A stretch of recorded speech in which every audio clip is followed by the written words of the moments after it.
Hi there. Today we're going to cover the installation of the 6550 and 6550 Pro camera assembly from YoraHome. When you receive your package, you're going to get everything you need to set this up and get it installed. You'll have two aluminum extrusions, a 24-inch and a 15-inch. You will have your camera already assembled in the holder, ready to install. You'll have a USB cable. You'll have three end caps for the aluminum extrusions. You'll have 6 wire clips. This is for your cable management. And then you'll have 2 corner plates and 2 T plates to hold everything together along with the associated hardware. We're going to do a little bit of pre-assembly with this first, and then we'll show it being installed on the machine.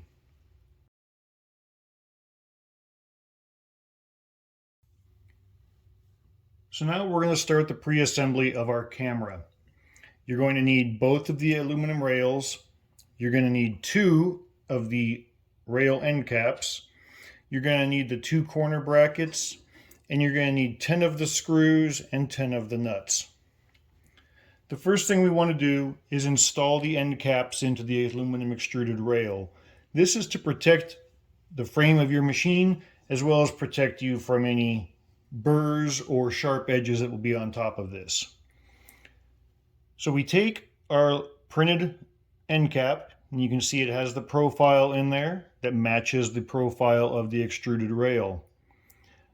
This simply presses into place. It may take just a little bit of a wiggle to it and just snaps in place. Same thing on the other end, and this is only going to be on the longer rail at this time.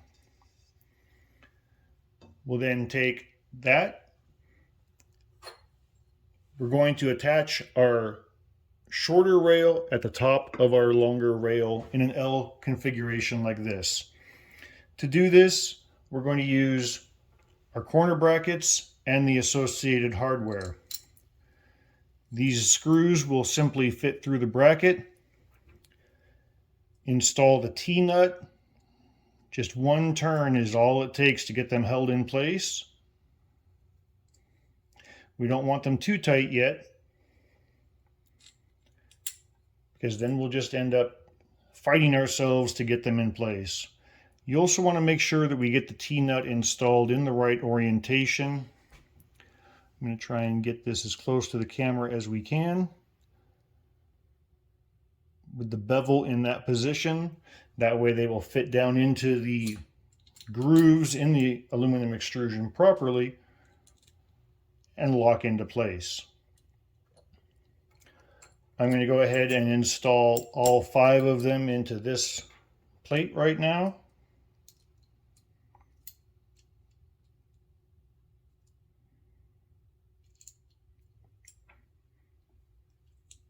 And once we have them all in place, we'll be able to get them dropped down into our rail. Now, it'll be a little bit easier if we line all these up as close as we can so that they'll lock into the rail easier. Now, we did not include a new Allen wrench, but the Allen wrenches that came with your machine originally will work just fine for this. So I'm going to move this out of the way just a moment. With all 3 of these lined up in a row, we can simply drop that down in there. May have to adjust just a little bit. Once it is sitting flat, we're going to run it up to the top.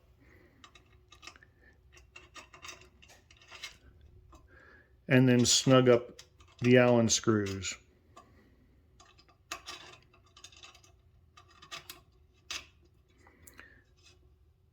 As you tighten these, they will tighten up into the aluminum rail.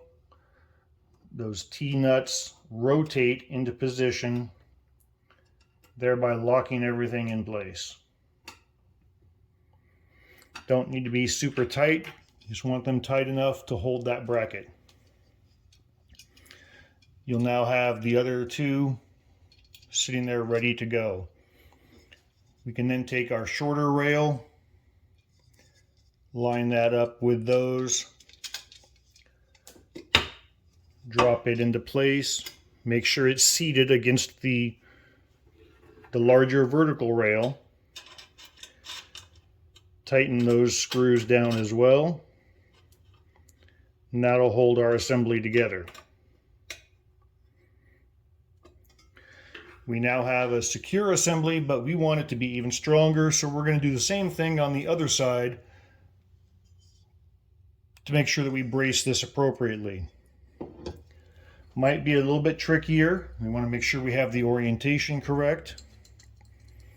Again, we're going to drop all of our screws in here.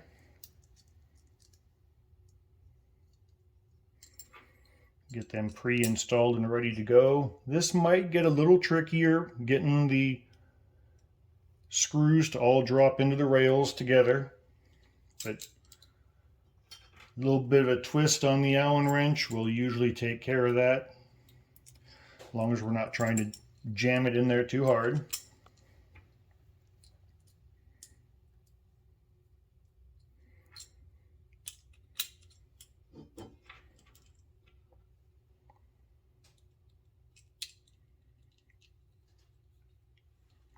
So I've got all these prepared. I'm going to try and line up the screw and nut as best I can. These three here in line, and then these two vertically. And then we can simply set this down in the rail. And we got lucky there, they dropped right in. I'm going to hold that down while I snug up these screws just a little bit.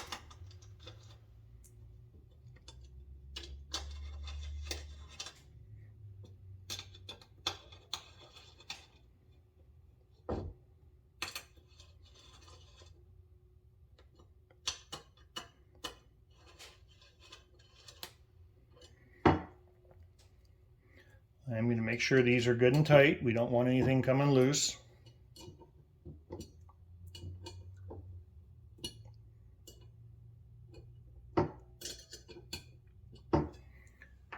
So we now have our camera frame assembled.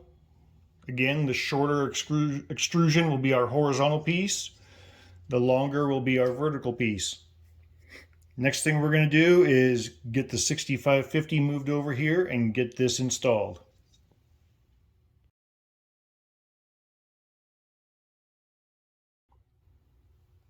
The next step is going to be installing our camera mount to our machine frame. The first thing you're going to want to do is make sure that we find the center of our machine frame.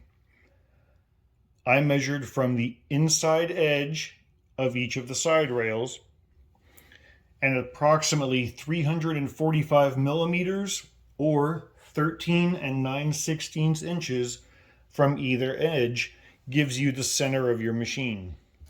I have taken the liberty of marking it. Let me zoom in there so you can see that, just for reference. For this step, we're going to need our 2 T-brackets and the associated hardware. I did go ahead and prepare these by getting the nuts and screws installed in them ahead of time, so you don't have to watch me do that again. So we want to make sure that we have our nuts all lined up, ready to go for our horizontal line there. And we're going to go ahead and install this on the inside edge of our 6550 frame. And we want to get it as close to the center there as we can. So we'll get that installed. Keep it lined up nice and centered. And then we'll go ahead and tighten those screws up as well. Just snug at first.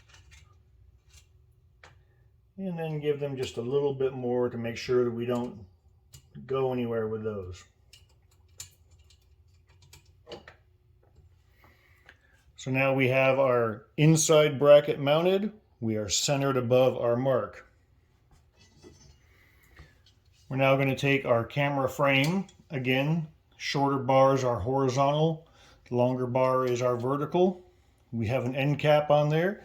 so that we don't scuff up and damage our 6550 frame.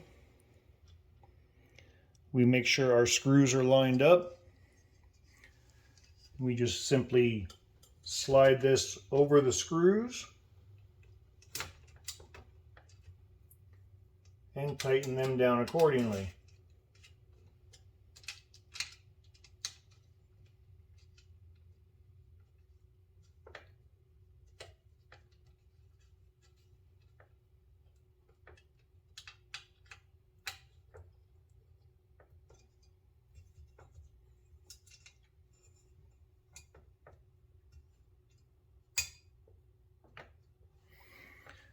So now we have our camera mount attached to the frame vertically.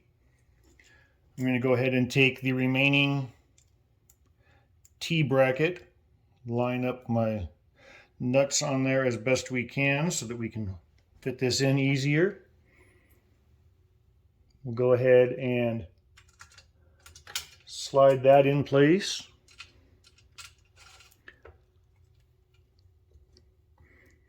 Get all of our screws tightened down.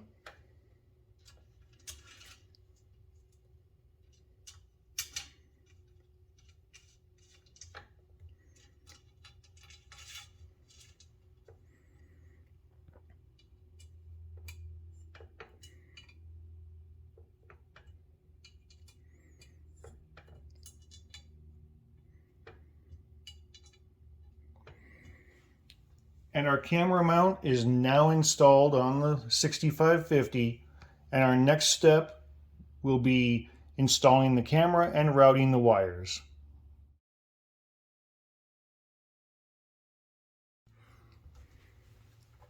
Okay, the final steps are now to install our camera and route our wiring. So we have our camera and our USB cable. I've found that it is easiest to go ahead and get the USB cable installed into the camera. This is a keyed cable. It will only go in one way. The correct orientation, you'll be able to see the small metal terminals on the wire connector. That needs to be facing up. Simply plug into the connector on the camera board and it's ready to install. Make sure you have your cable hanging down freely. Top of the camera mount is designed to fit directly into the extruded rail. And as you are facing the front of your 6550, we want to make sure that the plug and wire connection are to your left. Otherwise, your view will be upside down and won't do you a whole lot of good.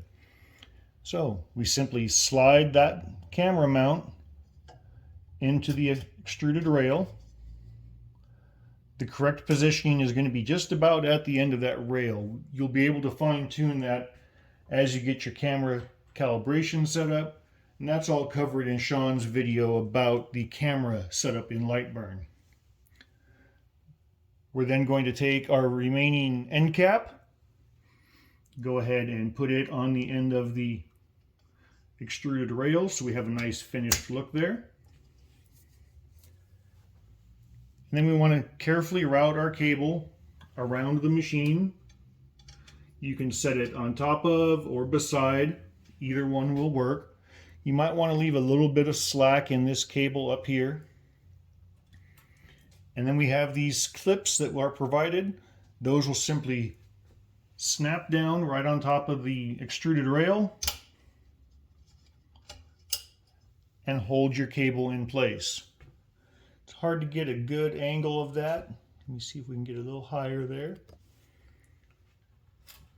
The number of clips you want to use is entirely at your discretion. We provided 6 of them, so hopefully that gives you enough to route your cable however you see fit. I'm going to route my cable down this side so that it's on the same side as my control board in the rear of the machine.